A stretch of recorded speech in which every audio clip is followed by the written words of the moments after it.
सब मालूम है। एक देवी बोल रही मालूम है, बड़ी समस्या है। कहती मालूम है, कहते नहीं मालूम। किसकी सुने? वृंदावन की भूमि में सबसे पहले तुलसी का पौधा माँ राधा रानी अपने हाथों से लगाई है।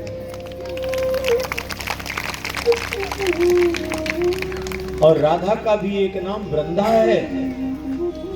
कल बाल लीला में जितना समय मिलेगा प्रयास करेंगे कुछ नए नए प्रसंग आप लोगों को देखे जाए।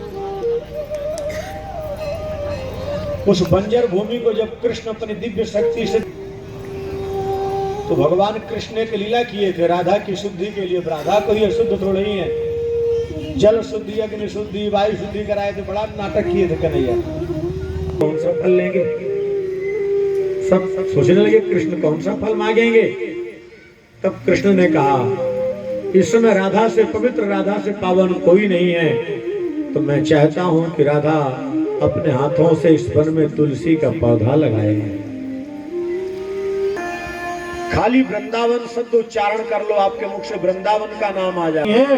वृंदावन कहने मात्र से तीनों नामों का बोध हो जाता है। कभी माता रानी की कृपा हो, माँ राधा रानी कृपा करें, ब्रज में जाओ, प्रयास करना। राधा बावड़ी तो गए होंगे वहां, नहीं?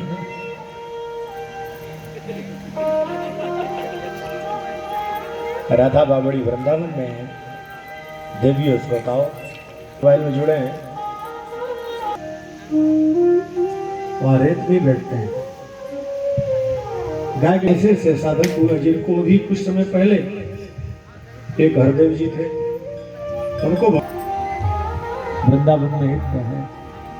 राधा बावड़ी, राधा किला, यही तो तीन प्राचीन है वहां। रोमांच हो जाएगा तो बड़े विश्वास के साथ चलता हूं।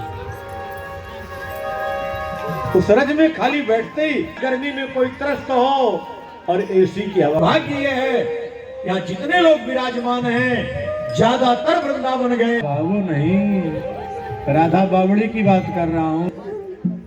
क्या संतों की मस्ती है। इसीलिए तो कहता हूँ कभी कभी आइए, बाहर निकलिए। वृंदावन में कभी कथा हो, आप लोग आओ। अगले वर्ष फिर कथा बरसाना में आनंद लेना है।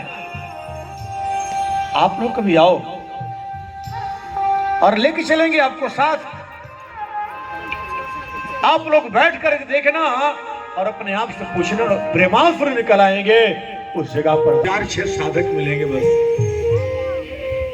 वहां मेला नहीं जाता दिखता है, वहां साधक बैठे साधना कर रहे हैं। क्या मस्ती है। जिन्होंने फिर बाकी बिहारी को प्रकट किया है, साधकों की मस्ती। जहां तुलसी की सेवा हो, जहां गाय की सेवा हो, जहां गंगा, गायत्री, गीता, गुरु की सेवा हो, यमदूतों से यमराज कहते हैं वहां कभी भूल के मत जाना। तुलसी के सामने दीपक जो जलाते हैं उनके जीवन में अंधकार नहीं रहता, लेकिन दीपक जलाकर कभी खाली जमीन पर मत रखना। बिना आसन के नीचे कोई न कोई आसन, चाहे फूल के 1-2 पत्ती रख दो, चावल के 1-2 कण रखो, लेकिन दीपक जलाकर जमीन पर रख दोगे तो आगे 7 जन्मों तक नेत्रहीन बन के आना पड़ता है। बोले महाराजा वरदान दिए, प्राप्त कर दिए। कवच का उपदेश, नारायण कवच का। पांडे जी महाराज, दामा जी पांडे ब्राह्मण थे, तो ध्यान रखना। और नारायण कवच का पाठ तो करने चाहिए। विष्णु रूप का वध किया, उनको ब्रह्महत्या लगी, 4 भागों में बांटे। वृत्रासुर का वध, उनके वृत्तांत को कह के षष्ठ स्कंद को नमन किया। अब आइए कन्हैया की नगरी में चलना है। ठीक 7 बजे कन्हैया की झांकी आएगी और उसके पहले तो कन्हैया किस किस को रोकता, कन्हैया जाने, उसके भक्त जाने, थोड़ा उसका भी आनंद लें। फिर धीरे धीरे चलते हैं और ठीक 7 बजे कन्हैया की झांकी आपके सामने होगी।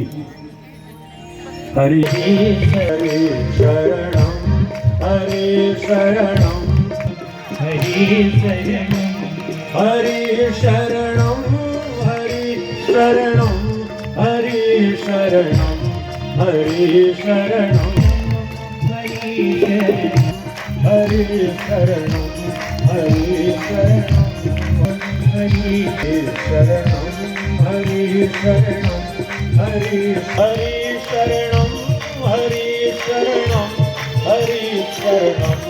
हरि शरणं हरि शरणं हरि शरणं